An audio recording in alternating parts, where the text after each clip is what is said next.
This is Jenny Kunkel, and in this video we're going to take a look at how we can use Python with Qt, and this is going to provide us with the opportunity to use a user interface with Python to perform SQL database updates.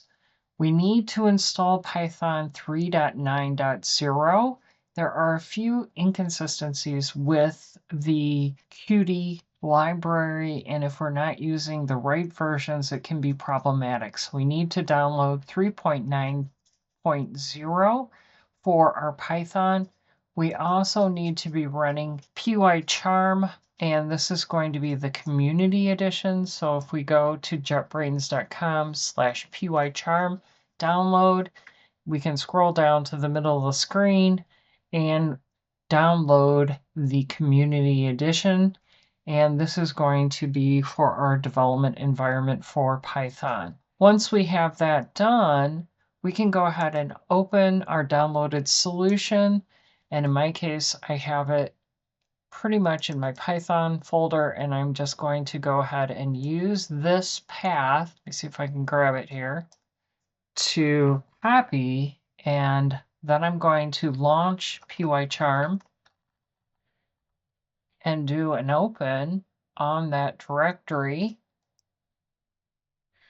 pasting in that path, and it should load the project for me. Now, in some cases, we are going to need to add a few things in addition to what we currently have. We can use our terminal window, and if we're in pycharm, what we need to do is go down to the side, and the fourth from the top is the terminal. Once we bring that up, we can go ahead and install a couple different things. And the things that we need to install after we get our Python and after we get pycharm installed, we need to go ahead and do a python.exe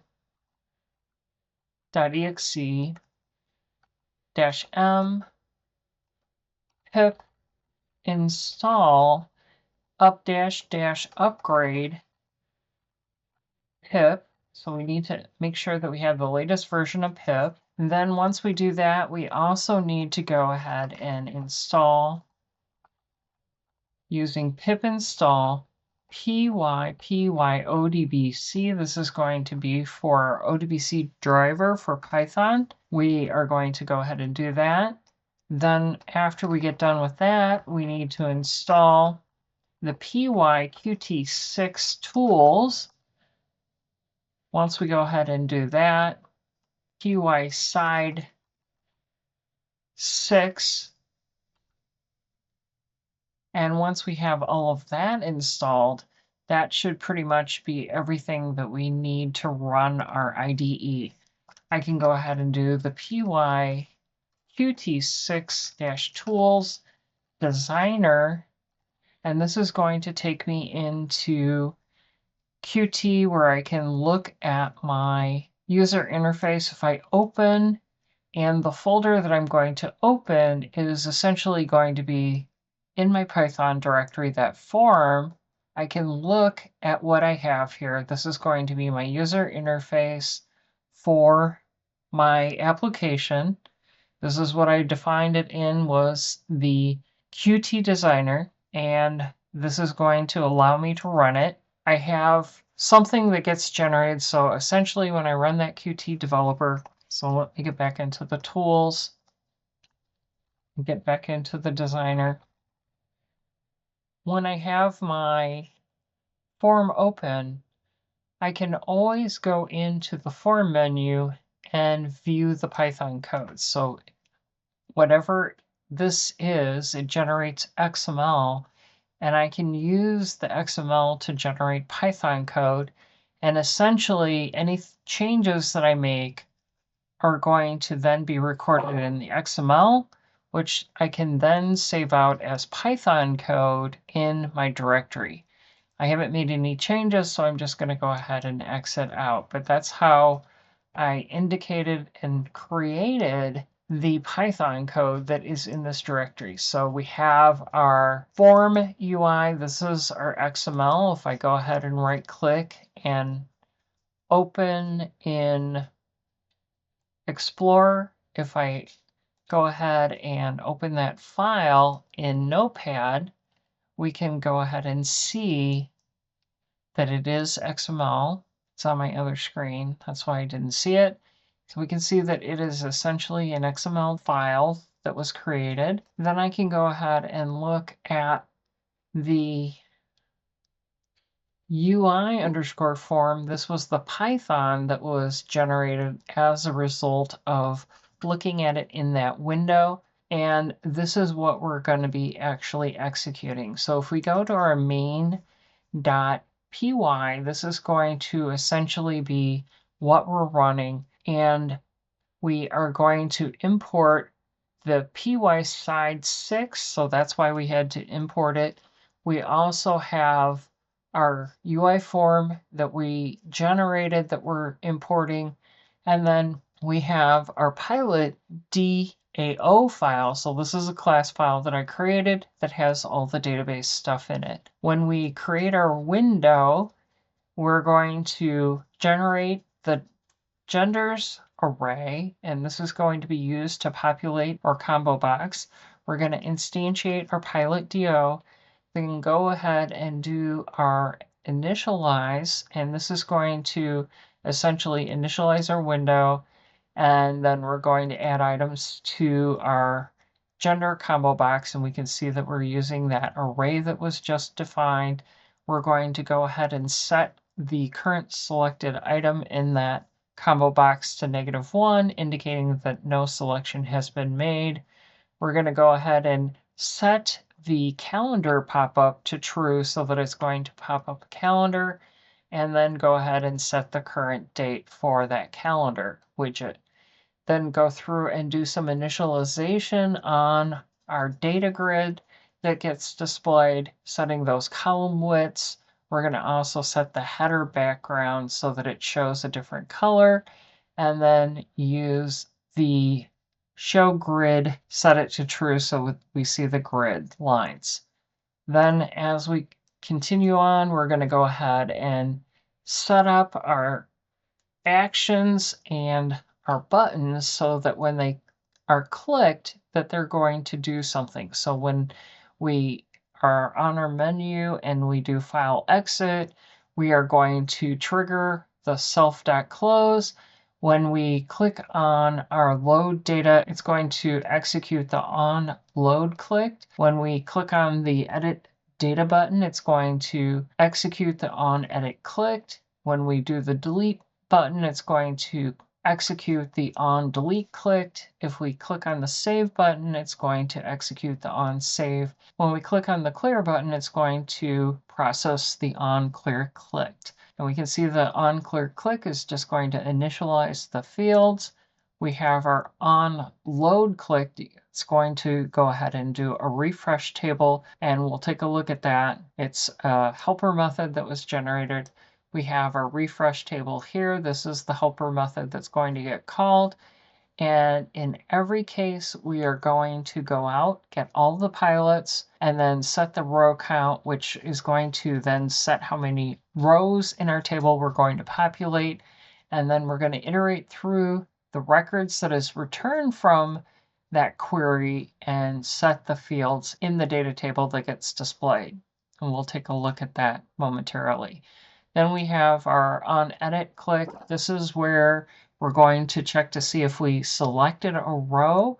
And if we did, then we're going to copy all the data from the table over into the text fields and the combo box and the date picker. That's for editing purposes. Then we also have the on delete click. And this is going to be where we're selecting something. And if we make a selection, then we want to go ahead and delete the record. Of course, we're executing a method in this pilot DAO that we haven't coded yet. So we're going to be doing that shortly.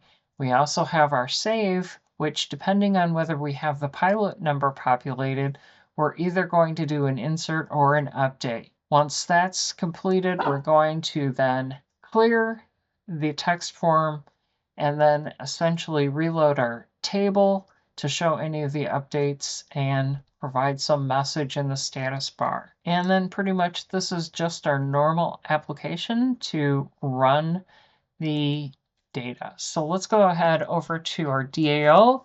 This is the class that we're going to be working with exclusively, trying to add our data access.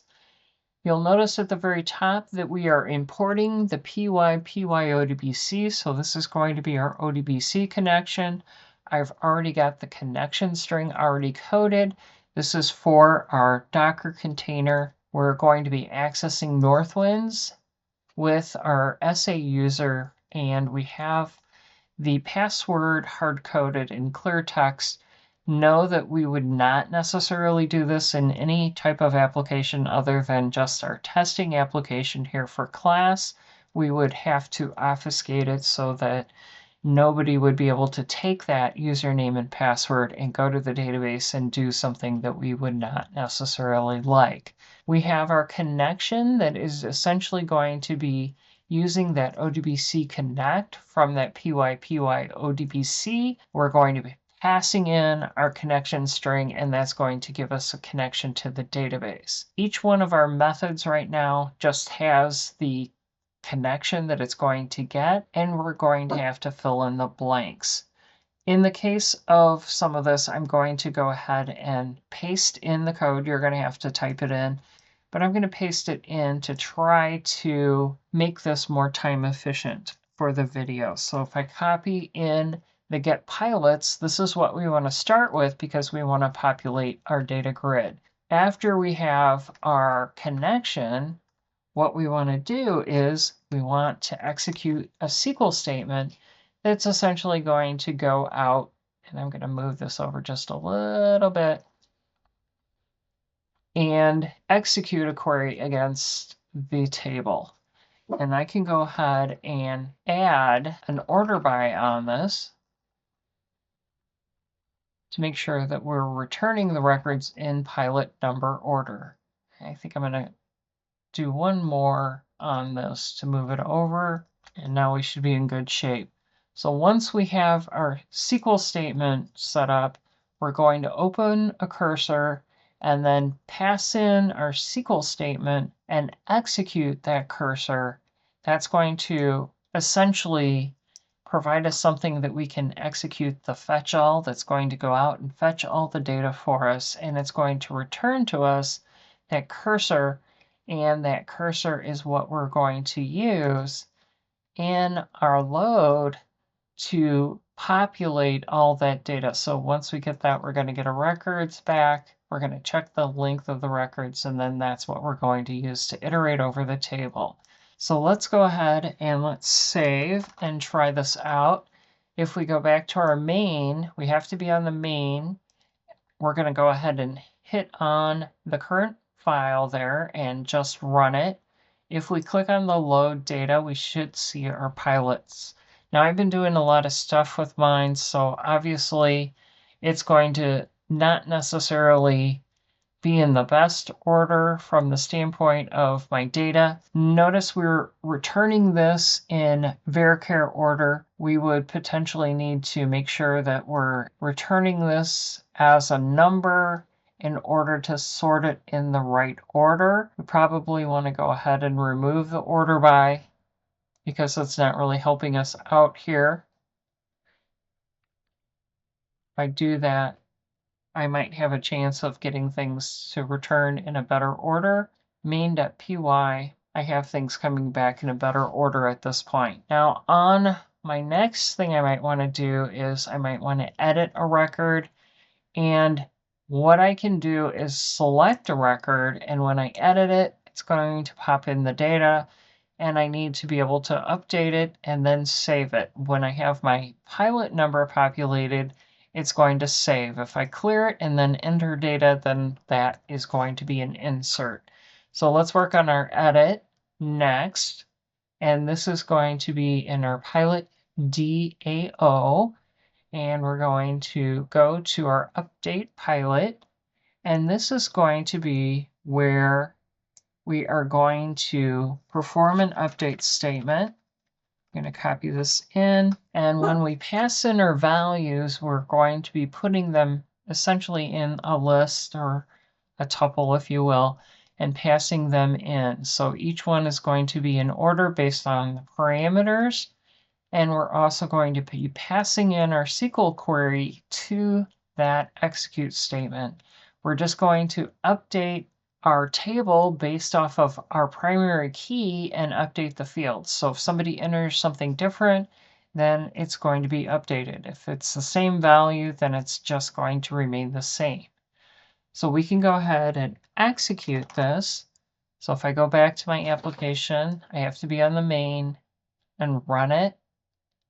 I can load my data. If I click on row 20 and load it, then I can go through and do X, and maybe I'm going to change this to other. Once I click on the save, we can see that it updated in the table. And then I can go ahead and load it back up and maybe undo all the changes that I made, because we're just trying to test that the functionality works. So I'm going to go back to female and save it, and it's updating in our table over here. Now, as I go back, the next thing I want to do is I want to do an insert. And our insert, go ahead and copy it in here. This is going to be just a little bit different. So going back to the pilot, and I'm going to copy this in. Guess I don't need two of these here. We're going to have our insert statement. We have our bind parameters. We've been using our bind parameters. Now our bind parameters, these are things that we can use to make sure that we don't have SQL injection and that we have the best option of having a query plan already out there that we can reuse so that it doesn't have to generate a new query plan for us. If we use bind parameters, it's going to store that, and anything that we would potentially pass in that is using the bind parameters, it's just going to take that out of the picture, and it's much more performant generally because it doesn't have to regenerate that plan for us. We are going to use our connection to create a cursor. We're going to pass in our SQL statement with our parameter list. Then we're going to go ahead and execute that query. Once we've executed that query, we're going to turn around and execute a second query.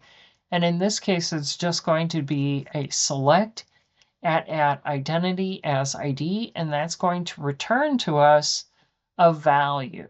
And we can go ahead and fetch that. That's going to be the value that was inserted as the pilot number for that inserted record. And once we have that, we can go ahead and commit our cursor to make sure that we have our changes saved in the database before we return our pilot number.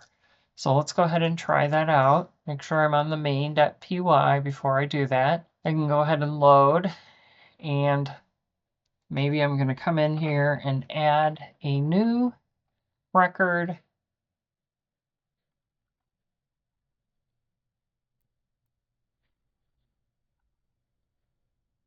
And I'm just entering garbage here.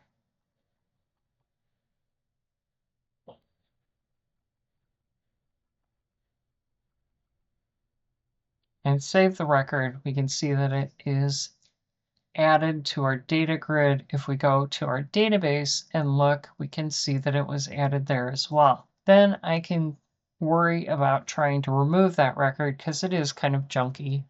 And I need to add the logic to do the delete. So when I do the delete, I'm essentially going to be removing the record from the database. And this is going to be where I'm executing that delete. And I need to put my parameter that I'm being passed in brackets instead of, oh, I already have it there. Nope. Go back over here. There's the update. There's the delete here. If I paste in the code, we can see that we're doing a delete from DBO pilot, where pilot no is equal to the bind parameter. We're creating our instance of our cursor to use to execute our query.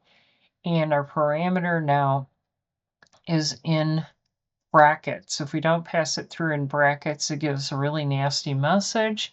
Once we have that executed, we can go ahead and commit the record. So I'm going to go ahead and stop whatever we were doing before. I'm going to go ahead and save, and we're going to rerun after I make sure I'm on the main.py. So stop it, run it. Now, if I load that Tim Young that I added, I can go ahead and delete. Notice the messages are added down below. We don't have the pop-up. It's just something that's already built in Qt. And we can just take advantage of that status bar down below for any messaging for the application. So hopefully this gives you a little bit of an overview of how we can work with our SQL data using some of the queries, doing ODBC connection to our Docker container to update, insert, delete, and query the data from our Docker container.